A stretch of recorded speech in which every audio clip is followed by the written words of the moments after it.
about your hair. Let's talk about my hair. It's amazing. Is it comfortable? Are you feeling it? Love it? Do you know what? I do love it.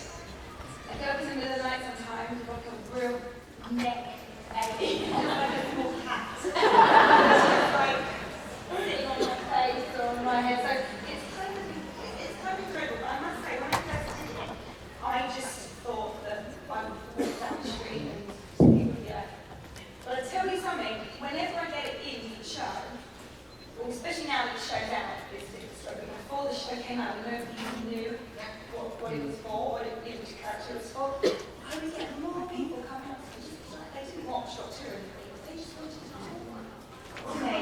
And you think to you, like, alienated, because you're making a statement, don't want to conform. It's really different. But it really, when you're doing it, makes people want to know why you've made such choices. So I'm just fascinated. You wear it so well, honestly. It looks amazing. Thank you. Okay, so let's talk some Doctor Who, shall we? Yeah. What is it like for you being a part of the Doctor Who universe? Wow.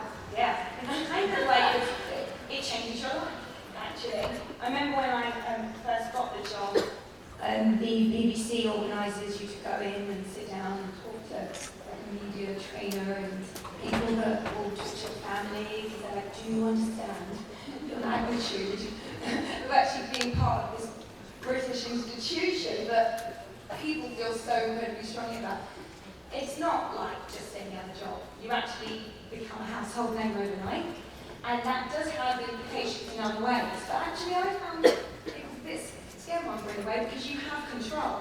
I don't know if it's because I was older. I was 26 when I got that big break. Yeah. So you kind of know who you are as a person already at that point, and you know how to control situations and your stuff. I remember David saying to me, because we get invited to so many things, man. And I remember him going, I was like, oh God, this party, we got that then, and that was ceremony, can't wait. I should smash on my face. And he's like, yeah, no, just, remember you're always at work. You're going to represent the BBC, you're going to represent this institution. And so I got wise to it quite quickly, but I was able to keep control of the situation. But I can see how people lose pride in this industry. It's spiral out of control. What's it like for you then when you come to conventions like this and what's the reaction like? Yeah, you're so, honestly, I don't do many of them, and it took me a long time to actually start doing them after I left Doctor Who. I think I didn't do any conventions for like 5 years maybe. And then I remember someone approached me to do it, and I was like, no, like, you have these ideas in your head that, I don't know what it is, but you hype it up and you think, I don't know what to say, I don't know what to do. And then actually, I did one, and I was like, oh, people just want to talk about how much they get out of the show, and what your process was getting in it, and while you were there. It's actually a really nice way to spend your day. Everyone loves you. Yeah, very sweet. It's very supportive and welcoming. Yeah.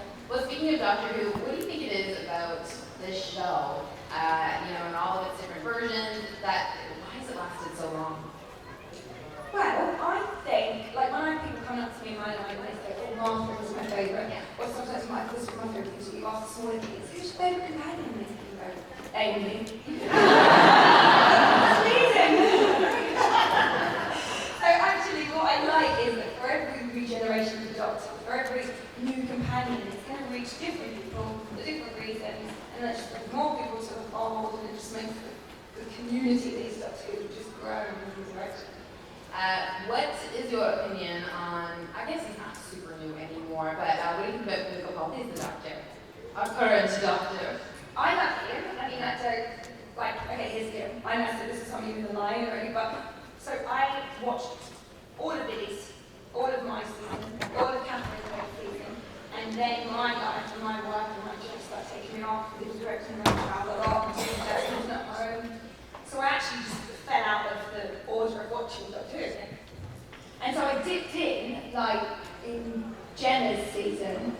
I was watching my brother's watching it. He was like, oh, who's she? Again, I said, well, she was a poor for me. So he was watching for her. actually going, I was watching, I was like, and Peter's brilliant, and she's brilliant actress. I didn't know what was going on. So I was away tweeting with it, and fans were saying, I was like, what? When did Simon then move at that speed of light? That was the time, you know, in my day. We were like, yeah, you know, now they do this, now they do that. And I was like, oh my God. And I was like, what are they talking about? And I think what's happened now is it's become quite serialised, I think. Whereas when I was doing it, they were quite standalone. So that was the only episode I saw of Peter and Jenna. I think he's, for my money, he's absolutely fantastic. Yeah. He's an excellent actor. He brings a completely different quality to it. He's doing all the things you're supposed to do. Certain elements that you kind of maintain and certain things that you want to mix up so you keep it fresh. So I think he's doing an excellent job, but that's a very unanswered to say. I don't watch enough of it now. Yeah. Sort of the reasons I prefer X is because of why. Yeah. But he's going down wonderfully. Yeah. Well, there's a new companion. So, Yeah. I mean, what advice would you give a new companion going into Dr. Who? I know, I'm pulling up a hard question. Do you know what though? I kind of feel like everyone's experience must be really unique. Yeah. Everyone has a different experience on the show. I really yeah, do. your And character. where you are in your life as an actor, I think it depends on what you're being asked to do as a character. You have only so much, I don't want to say control, because that's the wrong word, that makes it sound like it's like a close shot. But it is it's a well-oiled machine. Yeah. I kind of liken it to a steaming train that's going 100 miles an hour, and your contribution is to jump on, you stay on for a few stations, you jump on. Yeah. And so that change is going to keep going before you, after you, and so when people jump on that, I guess my analogy is it depends on what point of the journey that train is at, which will affect what kind of experience you have. Like for example, when I was doing it, we never really travelled. When we were in New York, we were like on a green screen backdrop. Really? We were like at the cross for the Statue of Liberty. And then the years after, they're like flying to actually shoot in the location because the show grew and grew and grew, and they couldn't do that. So my experience was very different. So Karen, so I would just tell her, roll with it, keep your head, act fast, feet on the ground, and just enjoy it as well. Because you can get a lot you can feel the pressure in some way, but actually you just have the time that's where it comes from. Okay, well, let's just get right to Martha then. We have our own reasons why we were in love with her. Martha is our favorite. What did you love about Martha?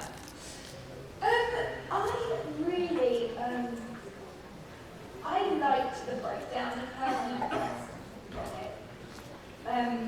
She was very much pitched as, and did demonstrate a lot of strength. She's very intelligent, courageous, and I feel like she was different to Rose in the sense that Rose seemed like she was waiting for something to come along and take her life to somewhere where she wanted it to be.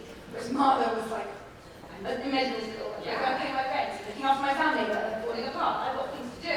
And this doctor came along and took this journey which she was having to kind of work out, and then also things were involved. So I kind of loved all what she stood for. We did get the whole forlorn, lovelorn storyline, which persisted quite, for some time over her arc. Personally, as a performer, I loved it when she was demonstrating that strength and that intelligence. I liked that she had that vulnerability. But I can see people's frustration with fabrication, with the lack of character development. Like, I think if I was to ever go back, it would only be to develop her, which was we were potentially going to do if I went to Torchwood, but the dates didn't work out for that. I was doing Law and Order, so that didn't happen. But the universe is. There's no time limits to any of this. It would be Smiths go in later on if ever it came back, and I think she would need some kind of growth and development. But I like that enough that she put her heart on her sleeve, and if she felt it, she would say it. And so it made her very honest, and I think she's a good girl. Well, speaking of Law and Order, so my mom did use Dr. Who, so here she had a I was getting tired. And she's like, oh my god, Law and Order. It just happened.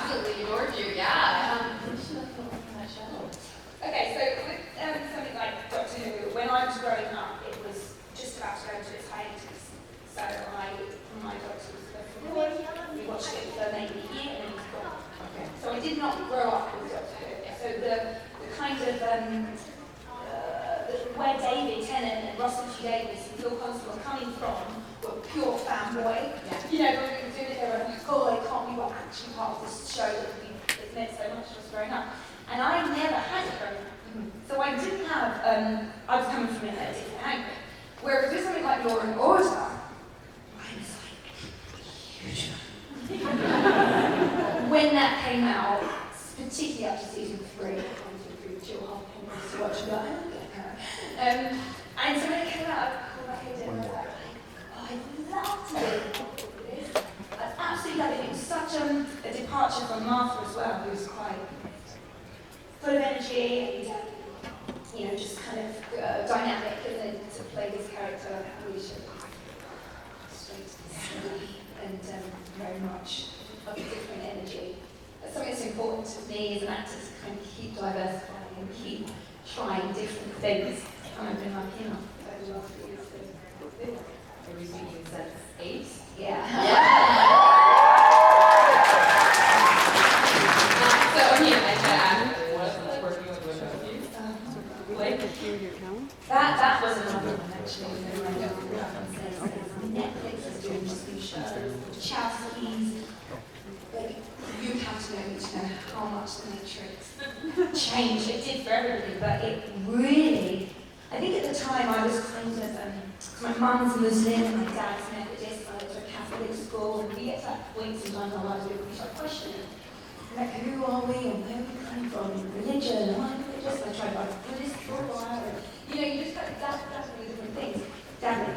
And then the Matrix comes, and you go, okay, so now we start thinking about science and religion together, and where are we, who are we, what is that? So it really started, it came at a point in my life where we were self-processing, and I was like, thank you for giving us some food for thought.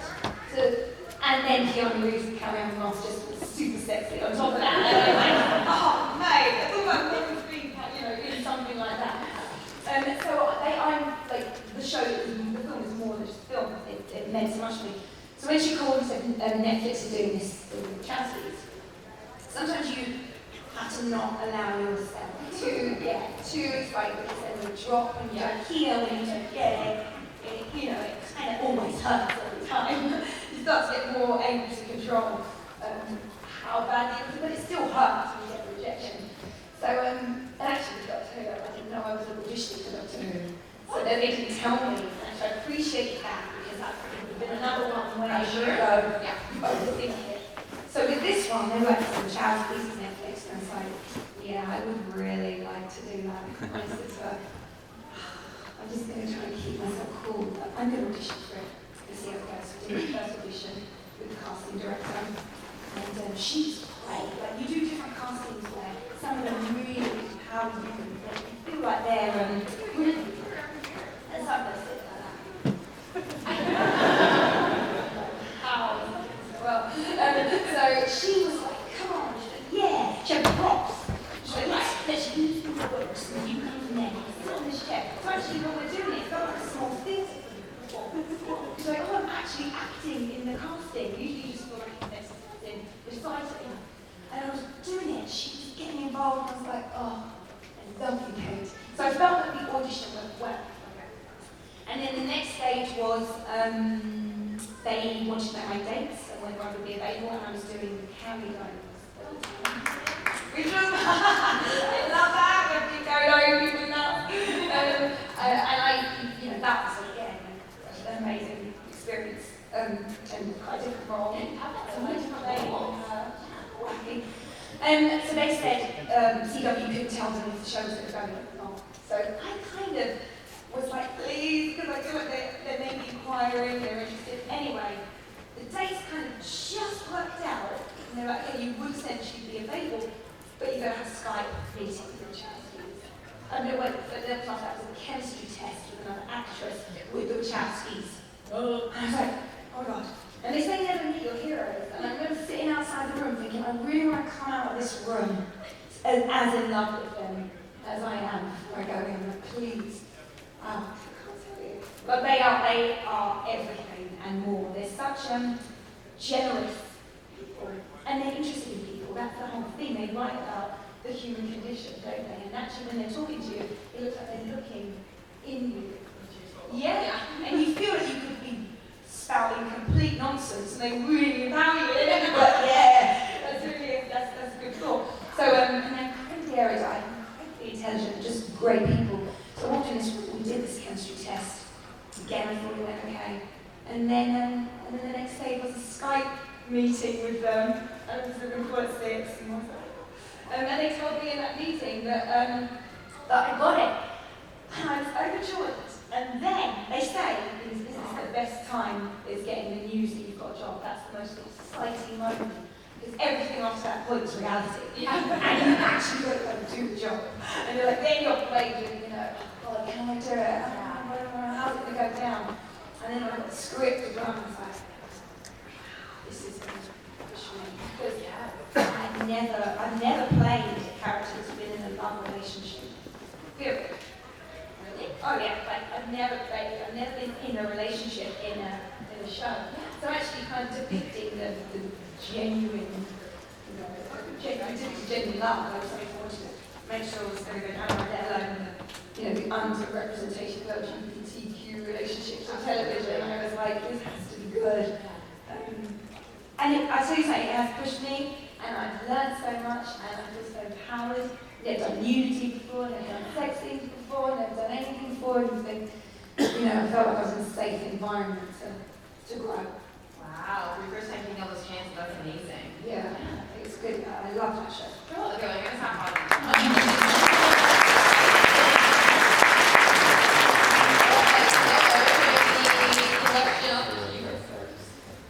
Hi.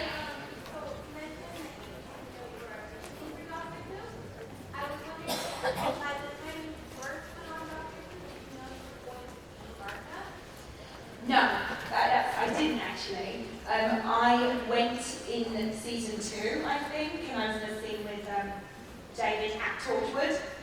I didn't meet Billy at that time. And I just remember, David was so nice. I got home and speaking to my agents, and everyone was so welcoming, and it felt like a good day at work.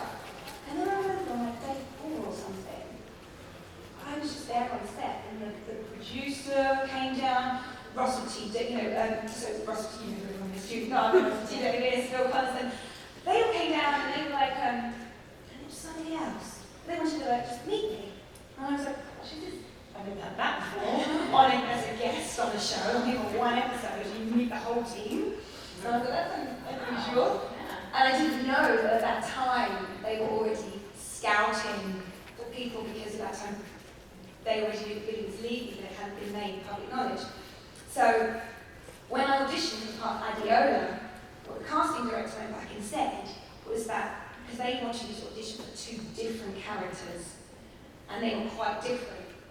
And I remember, sometimes when you walk out of an audition, you know you've done all right. Sometimes you walk out and you just want to go and stick your head like in the ground, and it's like, it's also embarrassing. And that one, you got to do 2 completely different characters, and I'm thinking, oh, I like that one a lot actually, and I feel like I didn't embarrass myself. And so, apparently they wanted to come down, they were starting to scout people who they felt could, play the part. So anyway, that's what's happening, but I didn't know. And then when I auditioned for Martha, they told me it was for Torchwood, and they said it's a new spin-off of Doctor Who. It's called Torchwood. We don't have any script for it, but here is episode 1 of Doctor Who called Rose. So if you can read from this, and I was like, I still didn't even twig. I was just like, okay. So they were putting everything in place to try and meet people and get someone ready so that when the announcement was made, they really said, we've got someone right now. So yeah, everything's so top secret with that show. Even when you're going through the process, there's no going through the process. Yeah, but So when you were the companion, like your first day on set, like what was that like? oh yeah, that was it was wonderful. Everyone was so nice. I remember the guy that drove me to the studios. His job was to drive me to the studio, and that was that. And we become good friends now, actually. But he parked the car and he held my hand.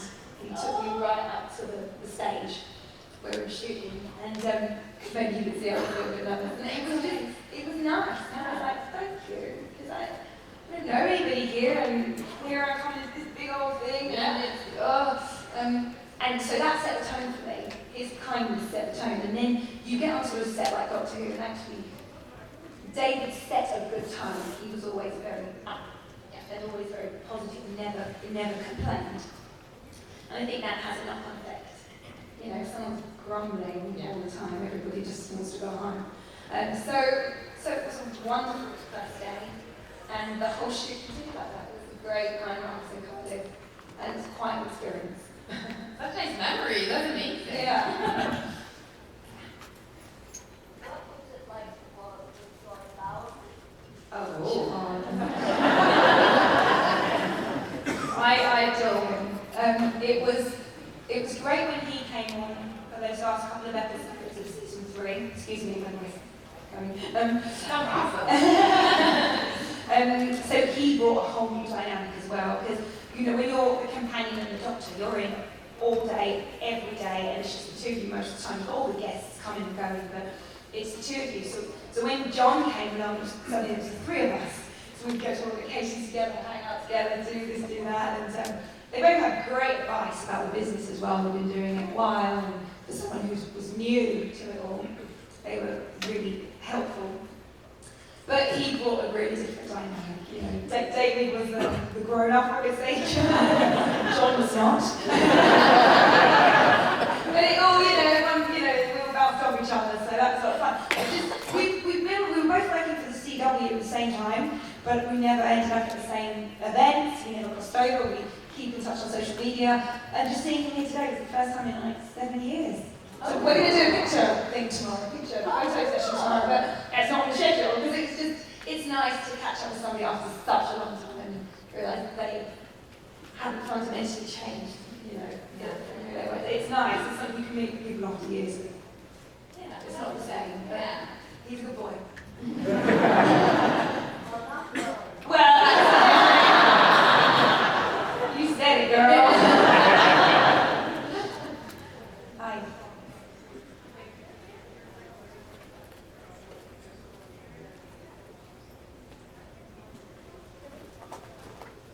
Awesome.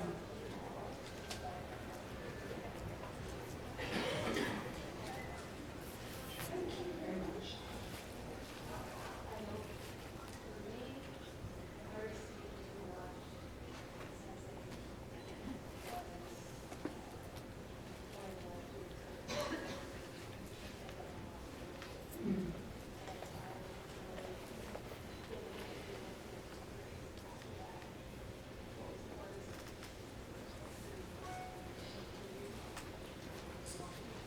Just so everyone heard that, what was the most fun and hardest? Yeah, to shoot presenting.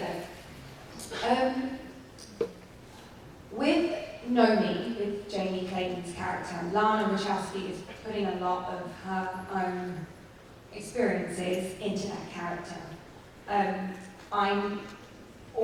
My character Anita is based quite heavily on her partner, Karen Winslow, and Jamie is playing Lana essentially.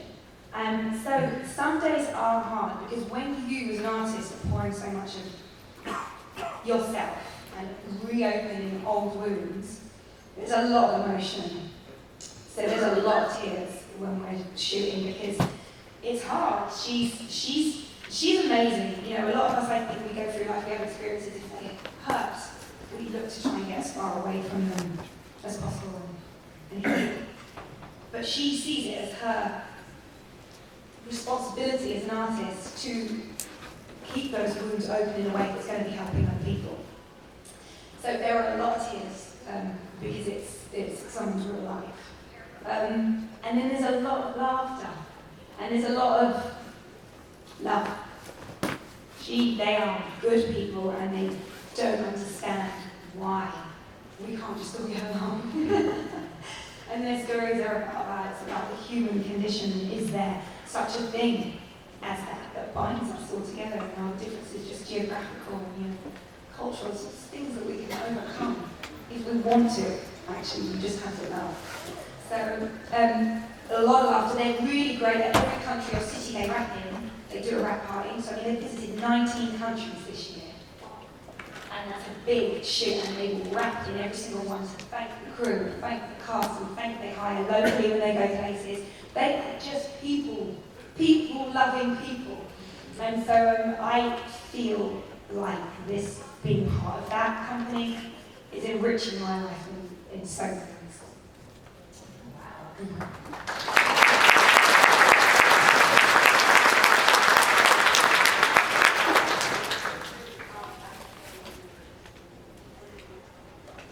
Favorite episode?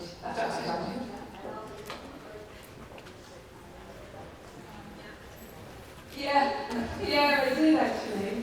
That's always fun. So it's quite nice being balanced. Yes. So favourite episodes. Well, again, I was saying to somebody in the line earlier, when I'm in season 3, and certainly before that's where I was afterwards, I feel like each of the episodes were more standalone. And they have completely different genres and completely different feelings. And so I would get something out of every single one. It's so exciting, open the script and go, what century would it be in? Where, who, how, what? So that was always, every episode offered something. But I would say I really connected with, it's a choice of 2, Smith and Jones, because it was the first as well. And I love the Jadoon. And again, hilarious. So that, but also the Shakespeare code.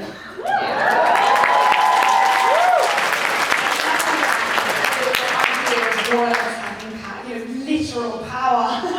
That's fantastic. I love Shakespeare. And we got to go on the globe. We had it to ourselves in the middle of the night, and we would be able to sneak off. And you'd never be able to do that. It was a normal day at the theatre. So again, you feel quite privileged that you get these behind-the-scenes access to places that you might not on a day-to-day basis. So yeah, either of those 2. Mm-hmm. Okay, way in the back, yes. Oh, that's you? Yeah. Okay, hi. Right.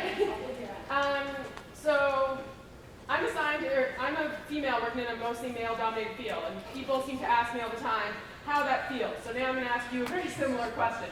Because a lot of people say Doctor Who is in some way quite sexist, where you always have these female companions running around after a male doctor. But your character is very different. She was a doctor herself, even the hospital scene, she's looking after it, and then she eventually leaves because she doesn't want to stay with the doctor who doesn't appreciate her the same amount she appreciates him. So does it bother you that maybe those types of companions haven't carried through as much since then? That's a good question. Yeah, I feel like the BBC and Doctor Who are genuinely, I think, quite mindful of minority casting. And by that I mean, anything that isn't the typical kind of category. However, I don't think they're there quite yet. I don't think a lot of mainstream television is anywhere near where it needs to get to. I feel like, so for example, working on something, I've pretty much got to, again, saying it's kind of really making a point of it's not just about representation, it's about portrayal. So I don't think tokenism helps anybody for a start, because that's just reinforcing all the cliches. It is about, a good portrayal. So yes, I love that Martha was a professional woman who lived alone, who knew her own mind. I did really love all that. I am, as I said earlier, I do think that the growth element to the character was not taken advantage of. Maybe, I don't know, more of a Russell question. As a black woman in the industry, I can't pretend I don't look at it through those eyes. And, I am looking at it for how minorities are represented, what we see back on television, how we're inspiring everybody in society, and people seeing representations of themselves. So, my sister works for Ofcom, who are the regulators of British television, and we sit there and talk about that. And there's a lot of initiatives that are being carried out at the moment that you're kind of going to have to force people, and that's shocking. You have to force some networks to take in a certain quota. You have to force them to shoot some drama in certain locations so that you get access to different kinds of people. And it's kind of sad. You go, oh wow, you actually have to push them into it. But you know what? It's better to do that than to sit back and just not see what we want to see on our screens.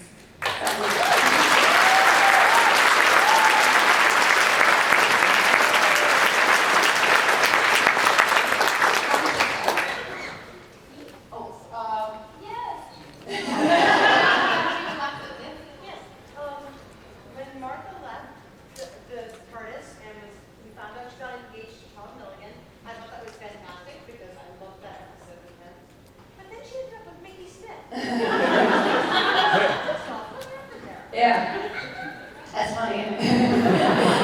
I've told this story before, so apologies if you've heard it at the convention, but I said to Russell, because I read that in the script, and I was like, oh, right, to make him off look a bit fickle. I was like, okay, where's Tom? I thought they were engaged. And he said, yeah, well, I kind of thought it was great that your first episode was called Smith and Jones. He said, I find it kind of great that at the end of my tenure, I'm tying up all the characters, and I want you to end up being Martha Smith Jones. And he said, cool stuff. Okay, but then he was like, but seriously, he was aware that he was leaving, and he did want to feel like he could keep some of the characters' storylines going together. So should anything else happen in the future, it's not like some characters are going to be sidelined. We were both supposed to go to talk together, actually, as a couple, but the BBC was, because they couldn't commit to how many episodes they wanted to do, when it was going to go out, there was sort of no answers to any of it. Well, then the BBC has to bring back Torchwood. Thank you.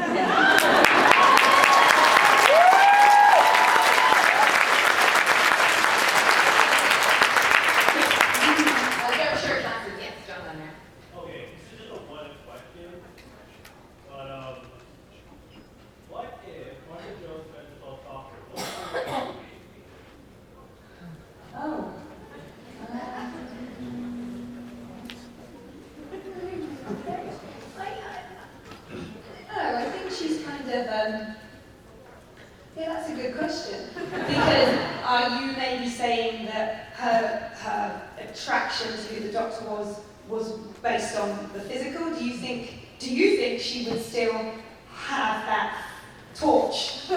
I mean, when we're attracted to people, how much of it is what? I feel like the physical does play quite a lot of it, but I guess she would have to get to know him. I think she's a good woman, and I think, other than flitting around between Tom and Vicky, I think she has some integrity, and she would, but she's grown up, and she's kind of, grown beyond that. So I think she would, I think they would get on just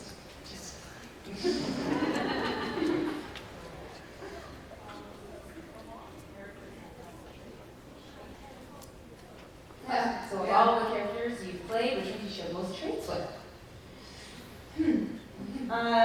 Well, Martha is, she is very family orientated, which I am. She's a caretaker, which I feel like I am, as we become more control freak. So I want to make sure everything's taken care of. And so I would say I have some similarities there with her. I don't wear my heart on my sleeve as much. I wouldn't.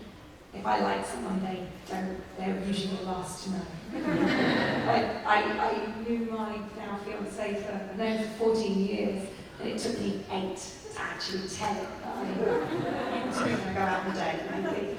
But it's okay if you do. I'm not very good at putting my heart out there. So I would say the similarities and differences there. I think Alicia, Law and Order, she's phenomenal. I think she's too centered. I think I'm a bit more of a hot mess. And Larissa, off the wall.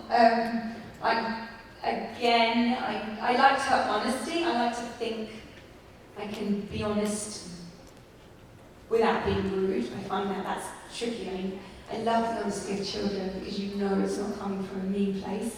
And actually, it's so nice to hear the truth sometimes. Because we have to package that up and give it.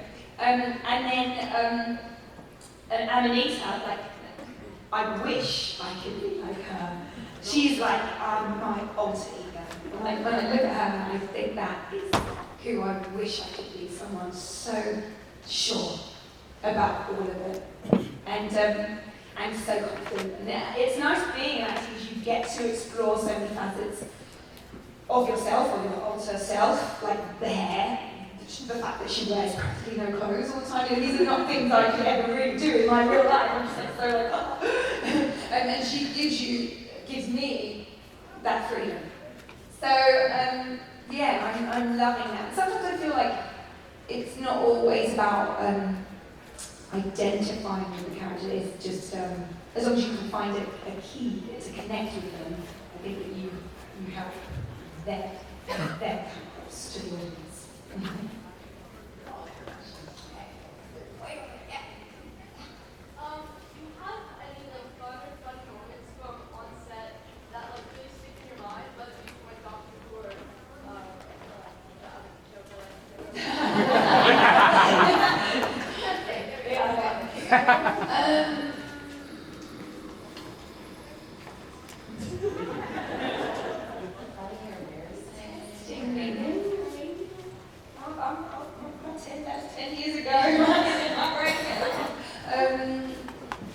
Yes, there were very many crazy, strange days.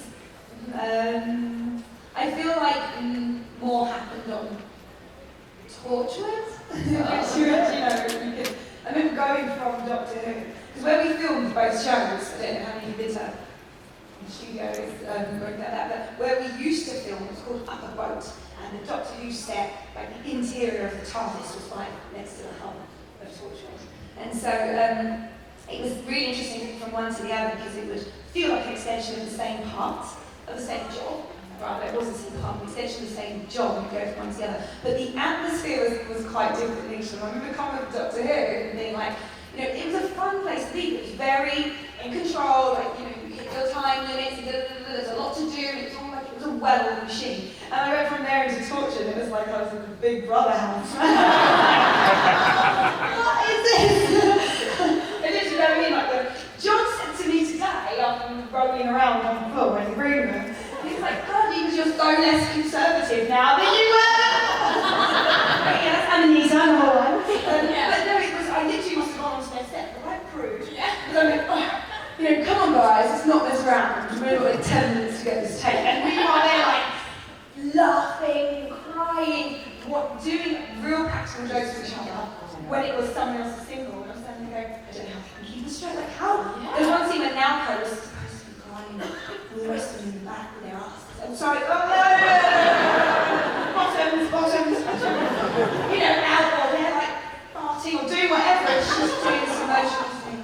And she's holding it. And I'm looking at her thinking, when they say cut, she's going to go, guys! Stop this nonsense! As soon as they say cut, she starts falling about laughing with them. And as if maybe she was trying to the cake. And I'm saying, where am I?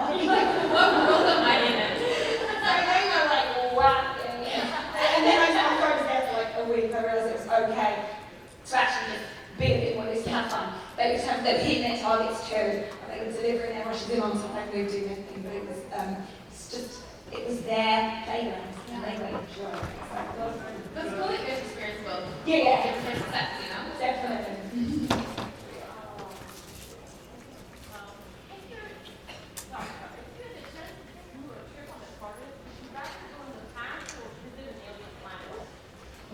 Do you know what's interesting? Every time I ask somebody that, or we just generally talk about it, I think people more often than not say, like even if they flag past the present, say, where would you go for the time sheet? They go, well, I would go back to so-and-so.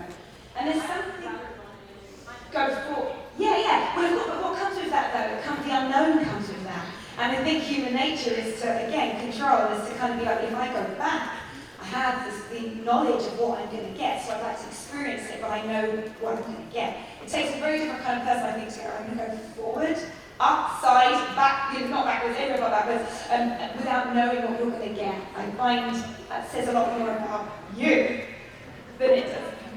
I'd probably go back.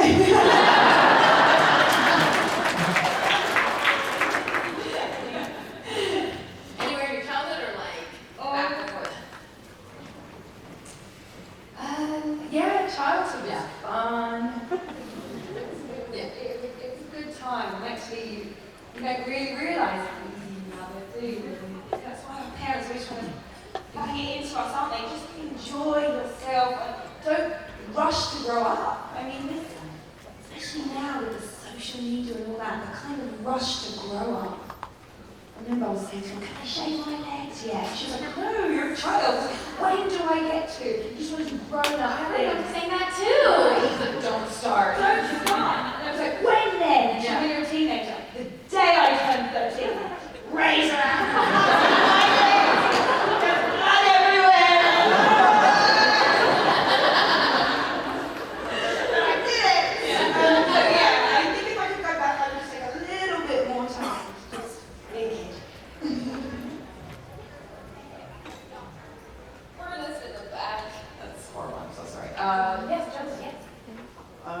When you were talking earlier about the Martha Jones arc, I thought that one of the important episodes for that was the Dogs of Manhattan one, especially with some of the stuff near the end, training to be a doctor almost in a way. What was your memories of filming that episode? Did you like? Dogs of Manhattan, the pig. Yes. Soldiers and all that. That was a fun one. What did we? Oh, that fluctuates between being really fun and really difficult. Doing a lot of night shifts. That was predominantly night shot, and we were in like small bog forests. And it was cold. Could you moaning? Oh, it was cold. It was hard. I remember some really tough shifts. I loved working with Miranda Raisin and Andrew Garfield. He was brilliant. I mean, you know when you kind of see somebody even at that stage in their career, and he's young, he's doing this Southern American so confidently and swaggery, and just like, he's going to play So those two were great fun to work with, and I remember,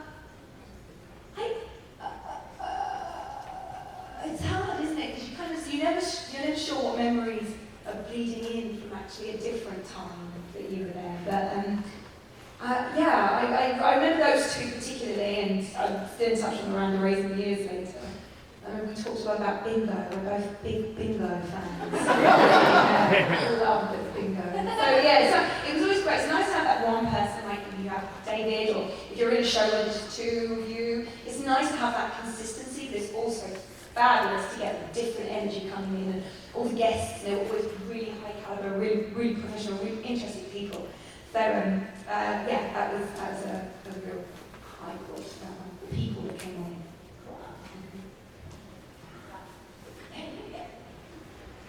How was it recording with the part where Martha was cloned in season 4? Yeah, that was kind of interesting because we saw the stunt guy do it first, and they were like, okay, so he had to do it with a complete face mask on. So when he comes out as a clone, he's got no defined features, right?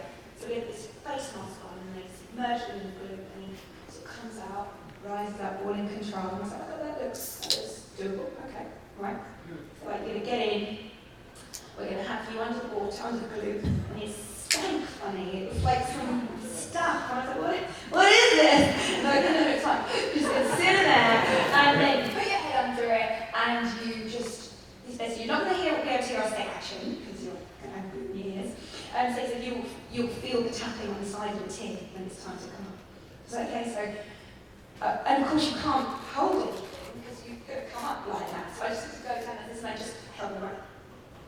Felt the tapping, and then because I had my eyes closed under there, and I timed it all rising up, and I took a breath before I come out of the glue. So it shot down up my nose and down the back of my throat. And I just remember, I feel like if you watch that scene and you focus on my throat, you can see it go. And like rising up and down, even though I kept my face perfect. Except on the inside, I was thinking, please say cut. Please say cut, so I'm not going to spit glue at anything. And then they said cut, and I thought, and I was like, please, I don't have to do it again. But I thought, there's no way they could buy that tape. It must look terrible. And they were like, cut, yes, you got that, moving on. And I was like, oh, yeah!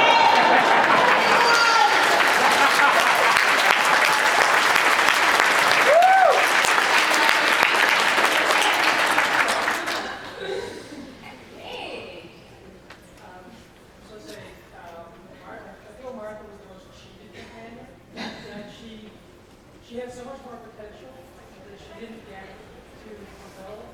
I wanted to see so much more out of her, just in that season. I felt that there were so many two-parters and so many things that I wanted to see much more out of Martha. Yeah. She's one of my favorite companions, but again, I wanted to see so much more from her. But the question, having worked with Chris Whitfield, what do you think he's going to bring to the show? Well, first and foremost, he's a lifelong fan, which I think is important because you have a real, a real sense of pride and kind of, you want to do right by fans, you know what it's like to be a fan, you kind of know what you want to see, and I think actually he was always quite involved in it, but on the writer level. So I feel like he would have been in a lot of meetings, he would have been privy to a lot of conversations, and whether he ever knew he was going to be showrunner one day or not, I think he would have picked up a lot of things along the way. And so I think he would implement all of that. I worked with him on Law and Order as well, so I can vouch for him sort of person he is. He's incredibly receptive, he's incredibly approachable. So I feel like he would be available and listen to what people kind of launch in as well. Very intelligent. So I think it's in really safe hands. He's a good guy. I like him. He's very talented.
Again, this is testament to the whole team.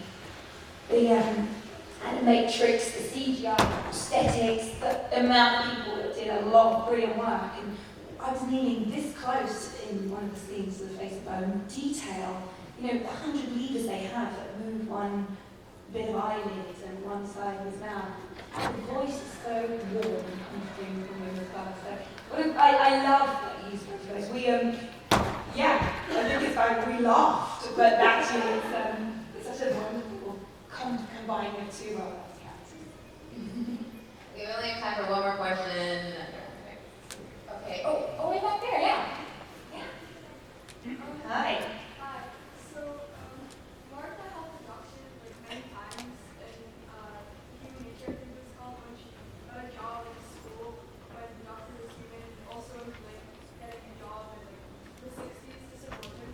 So how do you think the doctor changed Martha in those times? And how do you think Martha changed the doctor?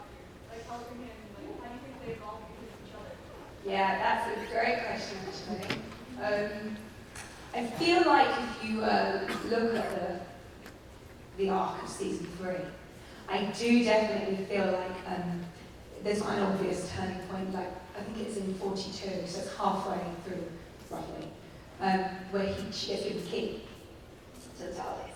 And I feel like at that point there is a bit of a shift in the dynamic. So she first gets on, he's very much in control, he's very much the boss, he's taking her places, and she's there to learn. And I think at that point there's a definite shift, and then it becomes quite a literal shift in roles where he doesn't remember who he is, and she's taking care of him and looking out for him. And I think that, you know, yes, the sort of love, the unrequited love story was quite prevalent, but I think actually, if you look at it, what they developed was a really wonderful friendship that was codependent. And I feel that it looks like it was sort of very one-sided, but you know, they needed each other for different things, and I think it's great. I remember filming that last scene actually, and I think when we get to that point where they feel they have a mutual appreciation and mutual respect for each other, and she's going to deal with the fact that it's a one-way street, love-wise, and she chooses to leave. I remember when I was filming it, we shot that quite near the end of the whole wrapping of the season anyway. So it was a big change, we were moving, you know, Russell was leak, and there's lots of changes going on. And I remember filming it, so we were all really emotional anyway, and every time I shot the scene, I would cry. But it was actually, it wasn't just sort of a character choice, I was feeling that, you know, it's coming to an end of the era, and you just kind of go, this is going to matter, you don't think you can see it, and it was the whole thing. So the director kept running in and going, I've been given really strong instructions that there are to be no tears. And I was like, I'm not making a choice, it's just happening. And he's like, okay, can we try again? And I remember at the time going, God, but like, if I'm feeling it, like and that's what the thing. And it was exactly the right thing, because she has to be stronger. She is stronger when she leaves. Doesn't mean it's hurting any less, but she has to reconcile it, and she has to grow, and she has to move on. So it was the right decision. I really remember the time going, I think it should be, you know, it's a painful moment, but it's amazing how people come up to me, even today, that have said, that moment helped me get out of a relationship, be it abusive, be it whatever, mentally, because I didn't need to be there. I couldn't get out, and it gave me an just to do that much better than I go, wow, sometimes it's more than just a job. Yeah,